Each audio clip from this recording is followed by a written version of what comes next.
we can bring language into our programs and use the gardens as a backdrop to tell stories like Alexander's Outing, which is a book written about a duck that lives here. Or we can do mathematics programs or traditional science and life cycles. I don't know, the world's your oyster. It's a lot of fun. That was Mary Bell from the Royal Botanic Garden Sydney. And yes, they certainly do plants and soils and things, but as you just heard, they do much more than that. In this interview, we talk with Mary about, well, what goes on in a major garden like the Royal Botanic Garden in Sydney, and that includes a little bit of science with chocolate. You're listening to the Physics Ed podcast. For hundreds of ideas, free experiments and more, go to physicseducation.com.au. And now, here's your host, Ben Newsome. Yes, welcome again to another Physics Ed podcast. My name is Ben Newsome, and as always, we love talking about science and especially how science can be used in education. And in this case, we talk with Mary from the Royal Botanic Garden in Sydney. Now, in this episode, unfortunately, Mary had a bit hard this time because she had to move around and dodge renovations, as you're just about to hear, which means occasionally the audio kind of does a very squeaky kind of chop and change sound, which is really comes down to trying to run a connection over 3G in the heart of Sydney. But anyway, the information is still worth your time because Mary has got a lot to share and a lot of background when it comes to teaching about plants, soils, the environment, and much more. Enjoy. This is the Physics Ed podcast. Hi, Mary Bell. Welcome to the Physics Ed podcast. Hey there, Ben. Nice to talk to you today. Yeah, I know it is. I know you've had a flat-out time, especially describing what you've had to do, even just preparing yourself for this particular interview. What have you had to do this afternoon? Well, since we're having our offices space renovated and we've had lessons going on all day with lots of different schools and I couldn't get the laptop to work, I'm now talking to you in a large theatre by myself on my iPad, but we got it worked out, which is pretty good. Yeah, you got to love that. Quick, jump onto iTunes, download the app, and off you go. Yeah, it's great. Hey, we probably should let people know, Mary, obviously I know you, but some people have never met you. So tell us, who are you? What do you do? What is it that floats your boat and all that type of thing?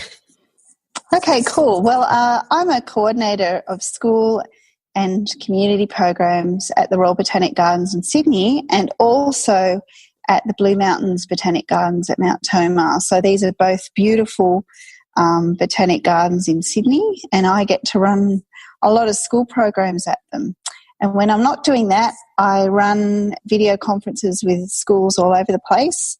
And my passion is plants. So when I'm doing my job, I'm organising lessons along a lot of different curriculums for schools to visit our gardens and learn about what we do. So there's little kids, big kids, TAFEs and universities all wanting to know more about plants, which is really great. And I work with a living collection. So our botanic gardens are living collections of plants, and this is what I like to make accessible and available to the people that visit us. And we not only have a living collection, we have preserved plants in our herbarium that date back to Banks and Solander, who collected on the trip out with Captain Cook in 1770. So, yeah, it's a really amazing job to work with plants and people and science. I love it.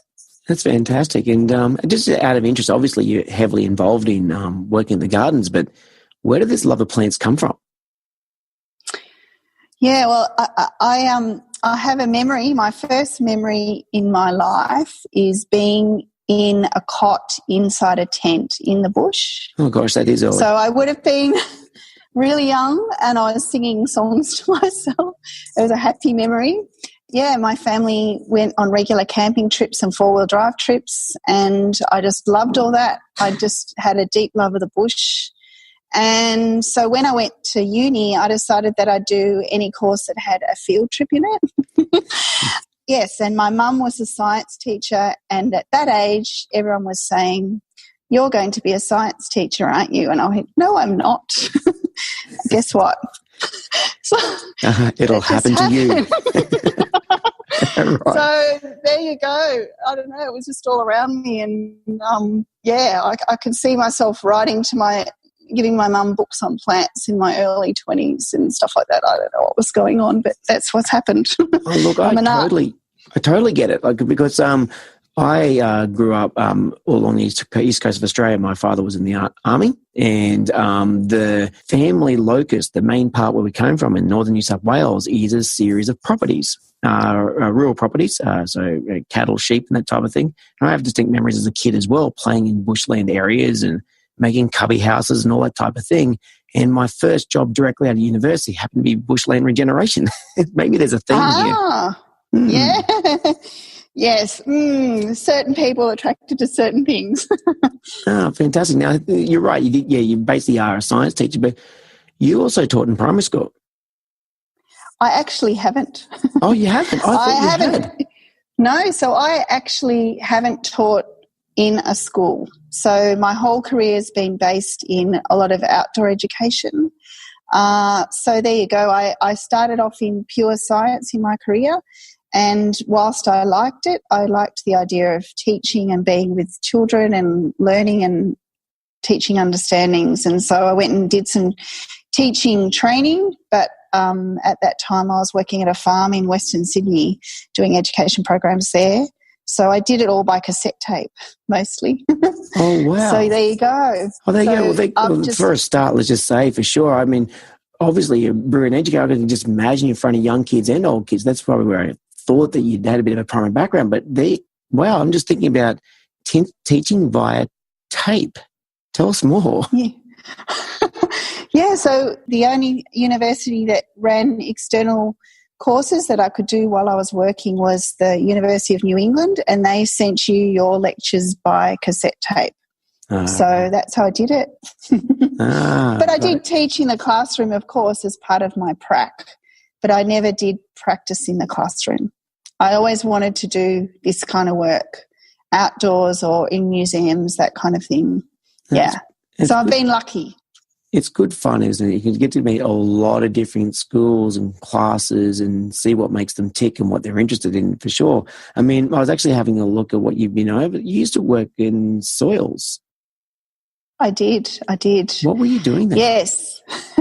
So I worked for an organisation that at the time didn't have a high workforce of women, and there was an opportunity for them to employ, through government grant, women in soil science. So I did some extra studies in geomorphology, and I was working for the Soil Conservation Service, so I was teaching people about conserving soil, conserving the land. Mm-hmm. And that was in the 80s. Oh, my goodness.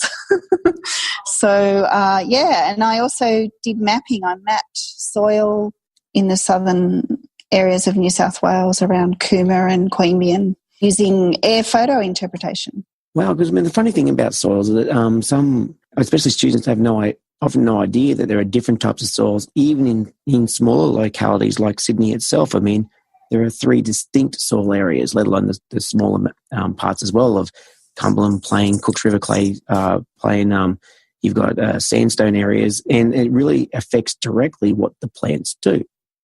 That's right. You have these certain vegetation types. So that was actually soil landscape mapping at the time, which was looking at what the vegetation told you about the soils underneath and the geology related to that, and what kind of risks that held for soil erosion and things like that. So in terms of our clean drinking water, you need to have a clean catchment. You don't want soils washing down into our rivers where we, end up having our water from that we drink and use in our everyday life. So it's actually really important to manage the land around it. So soil is essential to plant life and our lives. It's really good stuff. Absolutely. So actually we run a forensics program, and one of the parts of it is actually incorporating a station where the potential suspect has their soil on a particular piece of evidence. The students have to work out where was this suspect in this area based on the crime scene soil smear that's in the room. It's kind of weird how you can use soils in different ways to teach science. Oh, yeah, that sounds really fascinating, Ben. Oh, a bit of fun. It's all good fun. So obviously, wind it forward, you're heavily involved with the Royal Botanic Garden in Sydney, as well as the one out in Mount Tomah. Now, there might be people not realising what is out in Mount Tomah. Let's hear about that. Okay, so this botanic garden, Mount Tomah, celebrates its 30th birthday this year. So it's smack bang the middle in a World Heritage Area, and it has cool climate plants. It also conducts revegetation type relocation programs of the Wallamai pine. And it's an amazing and beautiful garden with a stunning view of Sydney. Yeah, come up and see us there sometime. So actually, that brings up the point, because obviously there's going to be a lot of educators listening to this, and some of which has school groups in the Sydney Basin area. Obviously not to be people all over Australia, but there is some people around you. When they come in to visit you and your team, what sort of things can they do with their students? Well, what I like about what we do is that we tend to be all across the curriculum. So it's not just science, it's history. We here at the Botanic Gardens, where we celebrated our 201st birthday this year, as a botanic garden, that is, of course. We have a deep history. We have Aboriginal culture, special sites here. We have the site of the first farm, so there's great history, but we can bring language into our programs and use the gardens as a backdrop to tell stories like Alexander's Outing, which is a book written about a duck that lives here. Or we can do mathematics programs or traditional science and life cycles. I don't know, the world's your oyster. It's a lot of fun. What age group tends to come to your gardens? We do get a lot of primary schools. Generally, in the junior years, they really love to come here and do planting and learn about plant life cycles. Mm. And they do love those Aboriginal programs that we offer that are really authentic and are with really fabulous educators that have great relationships with kids and can talk about their culture at great length and really get them excited. And we do get high school groups as well. I'd love to have more. I love working with the high school groups because they're the ones that are going to move on, hopefully, to study plants or study science and learn some more. So imagine you had to, I don't know, just imagine this, our chat is over and you've got a spare hour and you happen to have someone turn up and they said with their group, we would love you, Mary, just to run a workshop on plants and you can do whatever you want. No matter what, it doesn't matter what it is, just show me what you love to show people. What would that lesson sort of look like? But what would be the best lesson? You go, you know what, I just wish people would book this more often, or at least allow me to show people this thing. Oh, well, yeah, I like plant classification. So, Ben, we've got the seaweeds, so the algae, we love to get that out and show students and teachers algae, seaweed, that's a plant. Even freshwater algae and how they grow and how they indicate environmental factors. And then we can move on to the mosses and liverworts, and I don't know, they're just really cute plants. And I don't know if everyone is aware of liverworts, but yeah, they're one of my favourites. And then we can go on to ferns, and we've got a beautiful fernery, so we're going to go and look at that. And then we can look at all the conifers, all the cone-bearing plants. And then, well, when we talk about the flowering plants, there's just so many. And of course, the unusual and beautiful Australian flora that we have. I'd just love to do the whole breadth and depth of that. And then maybe finish it off with some bush tucker, using some of our Australian flora with lemon myrtle, maybe with some toffee, and some cordial with some of the other leaves and fruits in that. All right, so we're not going to do an hour, we're doing a whole day, and if not, a camp overnight. By the sound of that. Oh, yeah, we want that too. Oh, that would be really cool. What a great day / potential several days. That'd be awesome. Yeah, I know. It would be great. And then maybe we've got to meet some of our scientists and, go and look at some of those herbarium specimens that Banks and Solander collected. Well, that's really... And maybe we'll try a hand at some botanical illustration while we're at it. I don't know. We could do anything you like, Ben. When are you coming? Oh, I will happily turn up when you do that. Sounds awesome. Especially when I think about how you're weaving history and a bit of art in as well. Because, that's what they always talk about. It's not just STEM, science, technology, engineering, maths. There is an A, which sometimes gets missed. Yes. the Yes, art. exactly. Yeah, yeah. No, that'd be fantastic. I mean, obviously, the Banks collection is very impressive. I mean, I kind of wonder, I mean, when you speak to the general public, what do they imagine it's going to look like? The collection Yeah, the of collection. Banks. Yeah, are they expecting a dusty drawers filled with old brown specimens? Are they expecting plant pressings on a newspaper, or do they think it's going to be something? I mean, what do people expect to see when they look I'm at it? not sure that, like, the herbarium's not open very often to the public, so I think that they're very surprised by what they see. And I've actually been working with herbarium specimens today, and every time I look at them, they just look stunning. They're just these perfectly preserved examples of plants that are displayed on paper, archival paper, and presented in such a way that all the plant features can be studied. So you look at a big Banksia cone, and Ben, do you know who the Banksias are named after? I wonder. Joseph Banks? Exactly. So I like that one with the kids because they have to really think. And Good, I got it right, yes. Can you imagine trying to present a Banksia cone on a flat piece of paper? It's not flat, it's three-dimensional. It looks amazing. And Hey, these were collected back No, sorry, I'm a long time ago.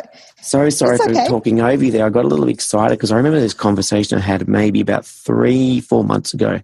One of the things I've been lucky enough to do is pick up a Churchill Fellowship, which allowed me to travel around the world and speak to a lot of people who do a lot of science video conferencing. However, it also introduced me to a very wide network of people who do kind of cool things in their own industries. And someone I ran into, I must introduce you, must find that person's contact and get in touch with you. This person went to Harvard to study how they made, a plant collection, but made out of glass. See, really? Yeah, really, wow. Very much really. There's a particular plant collection that got done in Harvard, and this curator had decided, using great skill, to create botanical specimens at a serious level, whereby the flowers are almost indistinguishable from the real thing. We're talking colour, talking shape, talking size, even to the point of where the right number of seeds are arranged in the right way, at the right size, little hairs in the right spot, the works. And this particular person got to travel to Harvard to spend 6 or 7 weeks there. I think it might have been longer, whereby they were trying to work out, as a professional glassblower, how did this person do this? And stunning. Wow. Did you see it? No, he showed me photos. I went, oh my gosh. He said, I want to show you some photos. He didn't tell me what he had done yet. And the photos were, I said, oh cool, it's a plant collection. He goes, no, it's not, it's a glass collection. Yeah. Wow, that's really, really interesting. I love it. Yeah, really impressive. I mean, you wouldn't think of it, geez, that's putting A into steam if you to the nth degree. Indeed. No, it's cool. So when you're talking botany with children and whatnot, what tends to grab their attention the most? Well, yeah, I'll tell you what grabs them the most, and that's the bum seed. I was going to mention that today. Oh, what is that? So what is the bum seed? It's the biggest seed in the world. It's the double coconut, and it just happens to look just like a bum. Right. So you kind of have it to the side, and then you bring it out, and you can see them all giggling and laughing and talking to each other about it. And I'm going to show you the biggest seed in the world, I say, and there it is, and it just looks like a bottom. This tree is actually quite endangered, and the seed that we have is from when we had a museum here, last century. So they're very rare these days. They're sort of on the black market and things like that. And it's just amazing, this huge seed the size of a basketball pretty much. Mm. So there you go. That kind of gets them in. Yeah, I bet it does. Oh, that's so much fun. Hey, obviously you've been doing this for a long time. Have you ever had the time where you've been teaching a particular topic, whether it's pollination, germination, whatever it is, and just something's not quite working? Like the class is just gone on a tangent you didn't expect, or an experiment is just clearly not working? Has there ever been a time when just things have just not gone right? Yeah, well, I'm not sure I can exactly remember anything in particular, because I think day to day working outdoors here at the Botanic Gardens, it's always like that. The garden bed's closed. They've decided to mow exactly where you're standing. So it's just a movable feast. But the story I do like to tell is that, my office is right next to a lawn where the teachers come and get ready for their lessons. And one day I knew we had no lessons on, and I saw this teacher come and sit on the lawn, and she looked very happy and with her class and everything. I went, that's interesting. And I went outside to talk to her, and she said, oh, yeah, I'm here for the lesson. And she showed me the bit of paper, and she'd got the wrong day. So there she is with her whole class, wanting to do something. And so there you go. That's life on the spot. I said, okay, all right, I'll make a lesson for you. So we walked around the garden and went up to our then tropical centre and showed them that. And yeah, so life on the hop, Ben. That's how it goes. I remember actually I was at a science festival, and with science festival, you've got multiple schools running around to go to their different workshops and shows at the right time. And I remember there was a teacher with students, and you could see that this poor person was at a wit's end, because somehow, some way, the timetable had been messed up, and every single workshop she arrived to had someone else already doing stuff in. Can you imagine these kids, right? I mean, they turn up to this fun day, and now they're 10 or 11 years old, want to do fun stuff. They're kind of being barred at the door. And so I was lucky enough, I was presenting with a second person for this particular workshop, which I didn't really need to do. So we're lucky how we had spare materials, and we actually ran some stuff out in the corridor for them. Yeah, corridors are great places to run lessons, especially outdoor ones. I think when I was working with CSIRO, I remember actually running a science program in a broom cupboard, an extended broom cupboard, because they didn't have they literally didn't have the location for the school. That was at another science festival as well.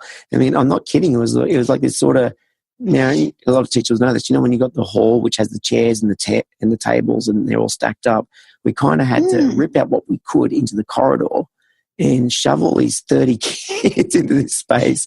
Probably be an issue with fire rules, I suppose. But, it's amazing what you can do when you have to do it. Mm. Yeah, and it's not uncommon, these kind of challenges, I must say. Yeah, it is very much a moving feast. So, I mean, like, if you had a contact from a primary teacher who just said, look, you know what, I really want to get these kids into learning about their local wildlife and their local bushland, and perhaps didn't have that much, cash to come visit, a garden like yourselves or somewhere else, what advice would you give them to start these kids on the right track about appreciating nature? Yeah, I wonder. I think it happens a lot. I think it's all I want to say is go outside.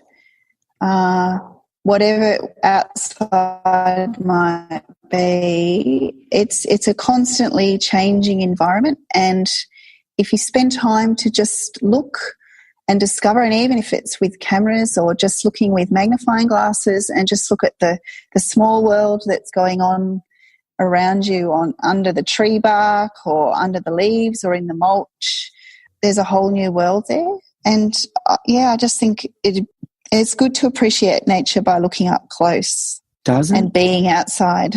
Doesn't mulch just grab kids' attention when they're directed to it? Leaf litter has so much stuff in it. That's right, and that's when you're on a timetable and you're running the leaf litter hunt, and you need to move on to the next activity, but somehow you've discovered another little creature, and it's a bit tricky to get the kids disengaged for the next thing. No, totally. I mean, that's great. I love the idea. Just take them outdoors. Have a look. If we're going to learn about nature, we might as well, funnily enough, go out into it. Yeah, I think it's a great idea.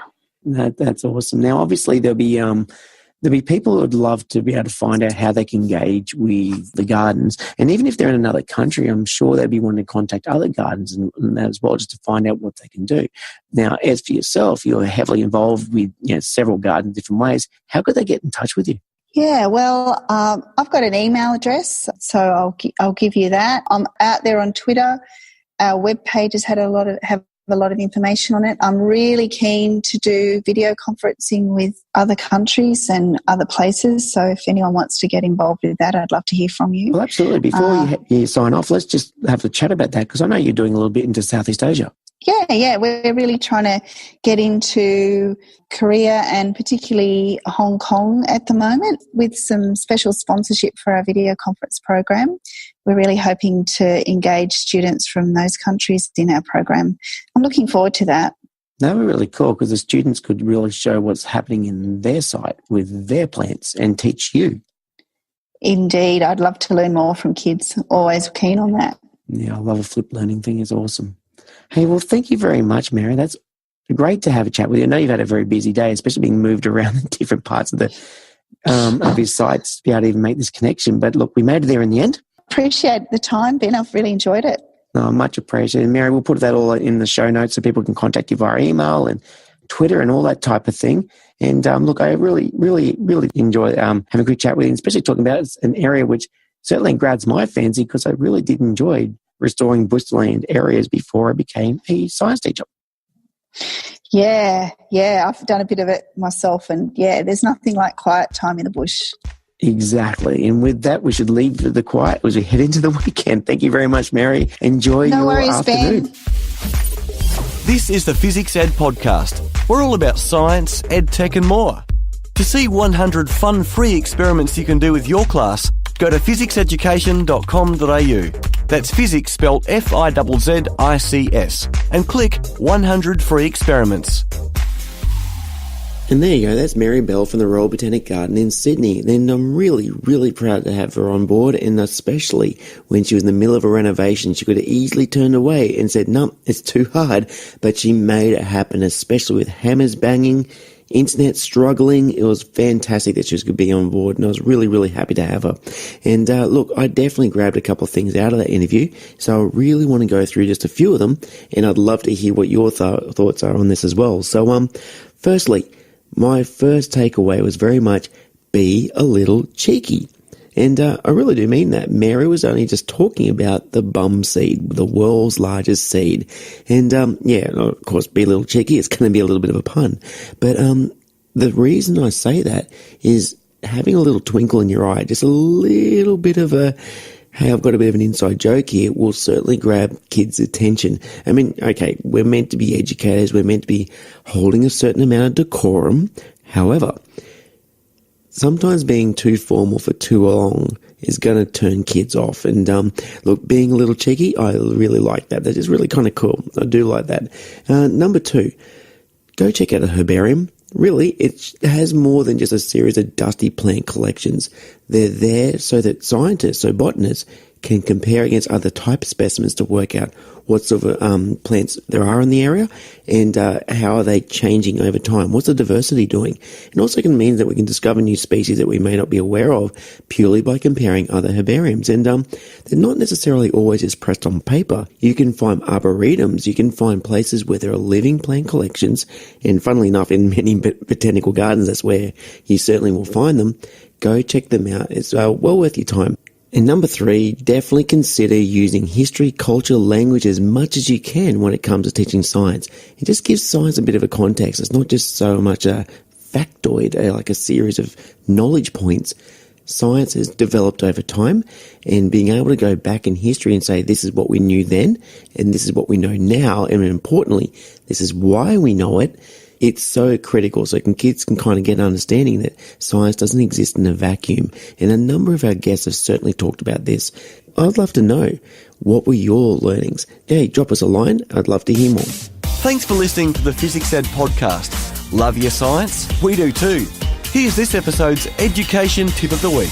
Grab your pencil and get ready to make some notes. As we come into National Science Week, I really think in Australia and beyond, we should be looking at citizen science as a major theme, especially for National Science Week this week.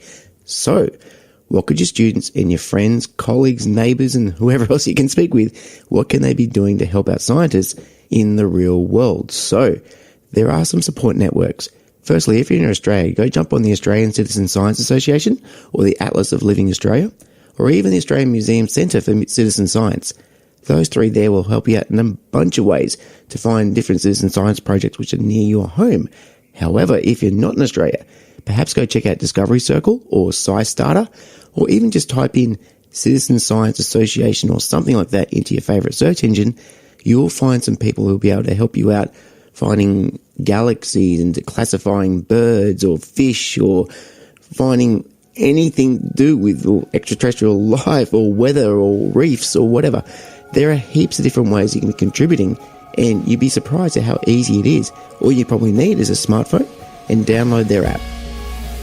This is the Physics Ed Podcast. We're excited about science. Grab a copy of our new book, Be Amazing, How to Teach Science the Way Primary Kids Love, from our website. Just search Be Amazing Book. It's available in hard copy and ebook. Go to fizzicseducation.com.au. That's physics spelled F-I-Z-Z-I-C-S. During the interview with Mary, there was something I really want to get back into, and it was those glass flowers I mentioned. Those glass flowers, that collection at Harvard is very real, and I really think you should go check it out. So jump onto huh.harvard.edu. So again, huh.harvard.edu/glass-flowers. You will find the Ware collection of glass models of plants, which is, to be honest, the glass flowers. These are a massively popular collection which have over 4,300 individual glass models. There are heaps, including 847 life-size models. These are botanically accurate models. They were made back in 1886, and tell you what, they were stunningly done. Put in through from 1886, 1887, all the way through to 1936. And these flowers completely boggle the mind. When you look at it, when you jump on huh.harvard.edu, you look into that glass flowers collection, you will find some flowers that will blow your mind. You will think, how are they made from glass? It's amazing. And speaking of creative, something that our last guest did talk about was the importance of being creative, and that guest was Karina Strecker from the Ann Arbor Hands-On Museum. Check out what she had to say. And I think it helps to have that creative side, to be able to think of things creatively.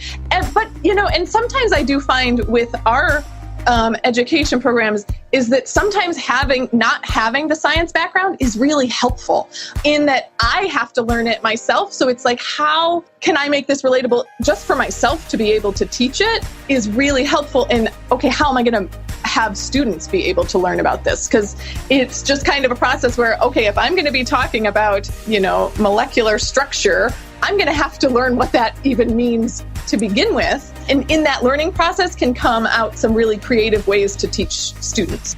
And Karina Strecker definitely knows her creative abilities because she has a background in theatre. And nowadays she's heavily involved with as being an education manager at the Ann Arbor Hands-On Museum in Michigan. Look, jump on last week's episode. You can definitely find out all about her and find out how she worked from theatre to working on a plane to working in quality control of toys, and now heavily involved with a major hands-on museum. It's quite a story. Thanks for listening to the Physics Ed Podcast. Sign up now for our fortnightly email newsletter. It's loaded with details on new experiments you can do, STEM teaching articles, new gadgets, exclusive offers, and upcoming events. Go to fizzicseducation.com.au. Scroll to the bottom and add your email. And that just about brings us to the end of yet another Physics Ed podcast. Hey, you know what? Jump on our website and check out all those free experiments. But not only that, jump onto your favourite podcast catcher and hit subscribe. There's so many more episodes coming up. And next week, we get to talk with Derek Williamson from the Museum of Human Disease. Now, that museum is very cool, the Museum of Human Disease. They're in UNSW, so University in Eastern Sydney, that has this cool museum, and it's really unknown in some ways. Even the students of the university don't even realize it's there, that all these weird and wild different type of disease specimens are housed all under one roof. And Derek certainly allows high school students and students who are doing medicine to come and check it out, but also teaches about it all over the world using video conferencing. Very, very cool. And until then, I'd love to hear about what you've been thinking about the podcast. Leave a review if you can. And as always, may your science lessons be fun. Please make them informative and grab your students' imagination. You've been listening to me. My name's Ben Newsome. I'm from Physics Education, and you've been listening to the Physics Ed Podcast. You've been listening to another Physics Ed Podcast. We're excited about science. Subscribe to us on iTunes to download the next episode as soon as it's released. And don't forget, for hundreds of ideas, free experiments, our new Be Amazing book and more, go to physicseducation.com.au.